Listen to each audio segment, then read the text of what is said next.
penalties, these are internal penalties. These are not penalties imposed by regulators or administrative authorities. These are internal penalties and sanctions that a company will need to put in place to make sure that its policies are respected. If you violate GE policy, if you request others to violate GE policy, if you fail to promptly raise a concern, if you fail to cooperate in an internal investigation, if you retaliate, or, and this is a very important point for us, if you fail to demonstrate leadership and diligence to ensure compliance with GE policies and law, you will be sanctioned within our company. I will come back to that last point. Now you have a couple of slides with a lot of text, so please don't read them. You need to have infrastructure in place internally to manage these things. GE is a very large company, and therefore we also have a very large legal organization. We're about 1,300 lawyers worldwide. So if we were a law firm, we'd probably be one of the top law firms in the world. We have about 300 of those lawyers located within Europe, and a number of those lawyers will work on a dedicated basis with compliance, so exclusively with compliance.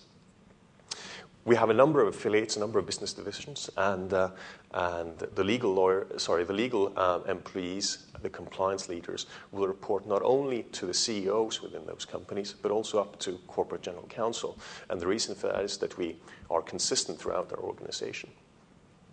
We also have a number of other entities within our company, our finance teams, our auditors, that bring these things together into the Policy Compliance Review Board, which is what we call a group of people which consists of our very senior executives. Again, it's important that senior management is driving this.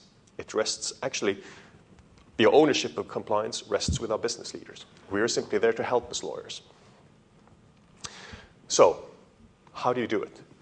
The three elements here. It's prevention, detection, and response, or cure, if you may. So on the prevention side, as I said, we do a lot of training. We put in place a lot of materials.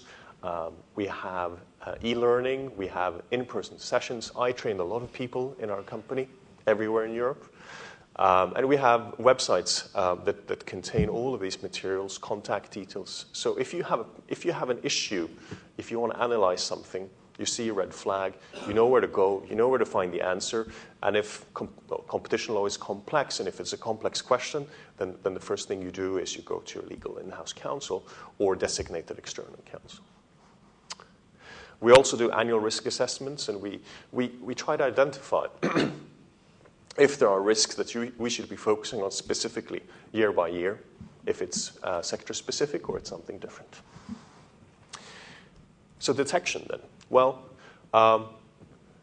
we do a lot of work in trying to detect if we do have issues.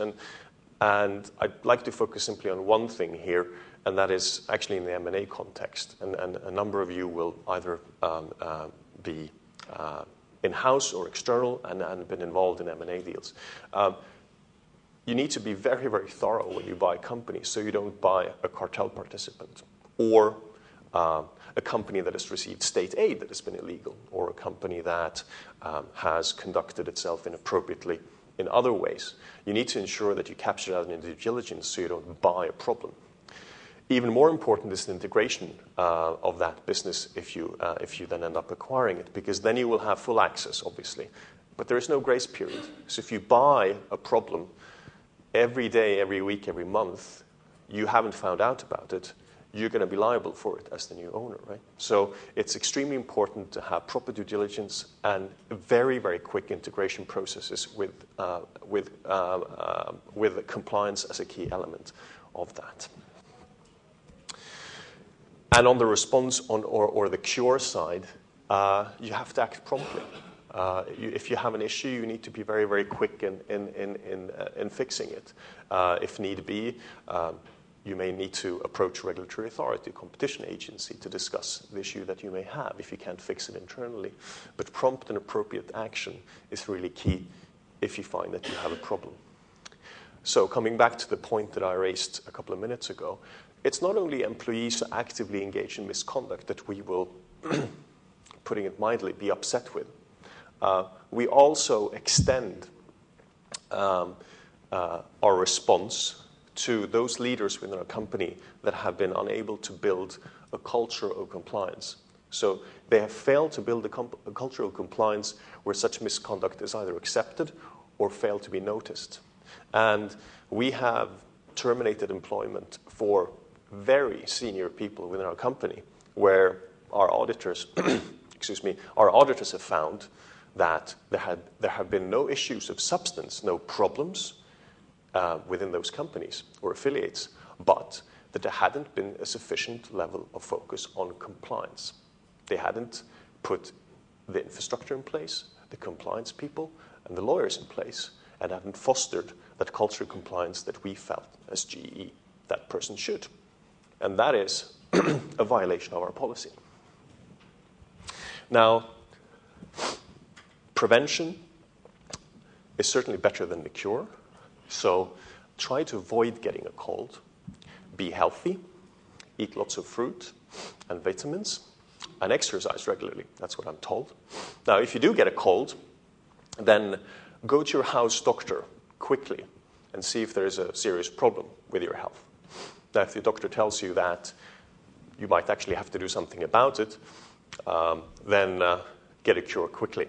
So I think that with that, I'll stop this presentation in a similar vein as I did in the beginning.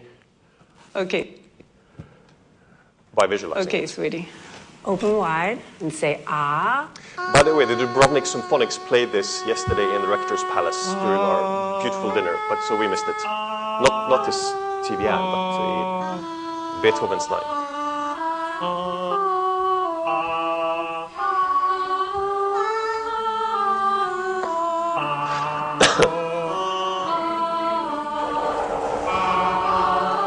At GE, we've dedicated some of the best minds and the most advanced technology to bring better health to more people. It's an idea we call healthy imagination, and we think it just might catch on. That was very nice.